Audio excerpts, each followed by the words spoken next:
السلام علیکم ورحمۃ اللہ وبرکاتہ۔ آج میں آپ کے ساتھ کچھ یہود سے ریلیٹڈ باتیں شیئر کروں گا۔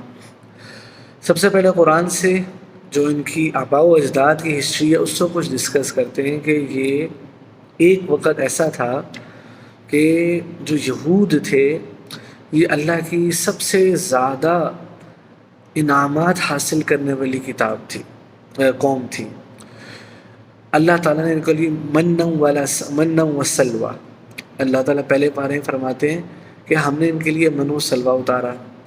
پھر یہ کہتے ہیں، پھر انہوں نے کہا کہ اللہ تعالیٰ ہم تو چاہتے ہیں من بقلیہا و قثائہا و فومیہا و عدسیہا و بصلیہا، ہم پیاز اور گیہوں اور جو ہے نا دال ہم یہ کھانا چاہتے ہیں۔ اللہ نے ان کو یہ دیا۔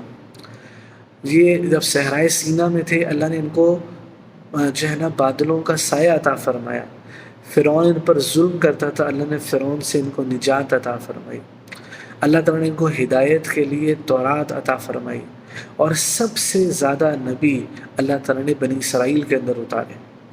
کہ اللہ تعالیٰ کی ایک قسم کی اس امت سے پہلے جو سب سے زیادہ بلیسڈ نیشن تھی وہ بنو اسرائیل تھی۔ لیکن یہ بدماش کیا کرتے تھے؟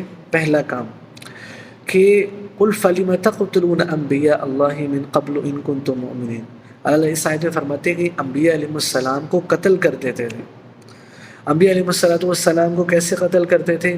زکریا علیہ السلام کو انہوں نے قتل کیا، داؤد علیہ السلام کو انہوں نے قتل کیا، یحییٰ علیہ السلام کو انہوں نے قتل کیا۔ کتنے انبیاء علیہ السلام ایسے جن کو انہوں نے شہید کیا۔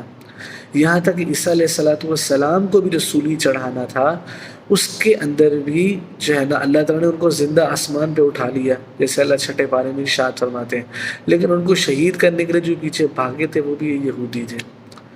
تو میں یہ سوچتا تھا کہ فلسطین کے اندر بچوں کو یہ قوم کیسے مار سکتی ہے؟ تو جو قوم انبیاء کو شہید کر سکتی ہے، زکریا کو شہید کر سکتی ہے، یحییٰ کو شہید کر سکتی ہے علیہ السلام، بچے مارنا اس کے لیے کوئی بڑی کام نہیں ہے۔ دوسرا یہ کام کیا کرتے تھے؟ وَلَا تَشْتَرُوا بِآيَاتِي ثَمَنًا قَلِيلًا، اللہ کی آیات کو پیسے لے کے بیچ دیتے تھے۔ اللہ کہتے تھے کتنی تھوڑی قیمت پر تم میری آیات کو بیچ دیتے ہو۔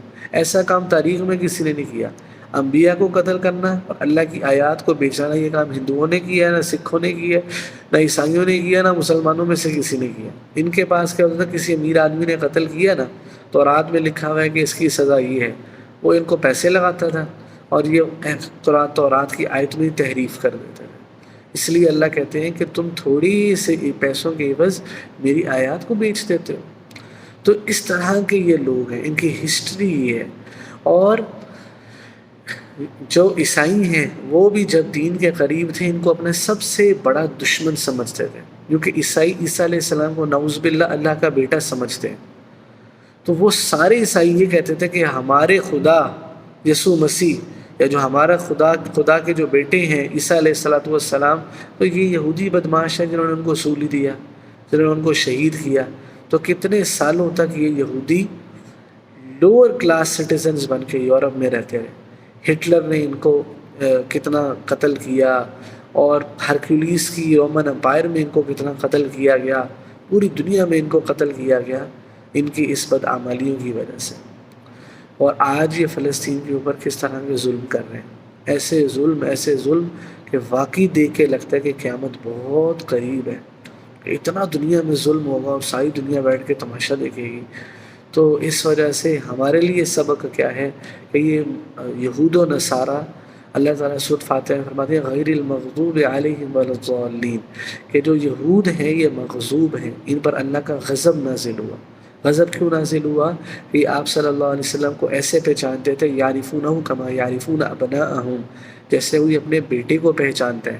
لیکن اس حسد کی وجہ سے کہ اللہ کے نبی جو آخری نبی امام الانبیاء یہ بنو اسرائیل میں سے کیوں نہیں آئے، بنو اسماعیل میں سے کیوں آئے، یا آپ پہ ایمان نہیں لائے، تو اس وجہ سے اللہ نے ان کو مغضوب قوم کہا، اور عیسائیوں کو اللہ تعالیٰ نے ضالین، گمراہ قوم کہا۔ تو ہمارے لیے یہ سبق ہے، آج ساری دنیا میں مسلمان یہود و نصارہ کے طور طریقوں کے مطابق چل رہے ہیں۔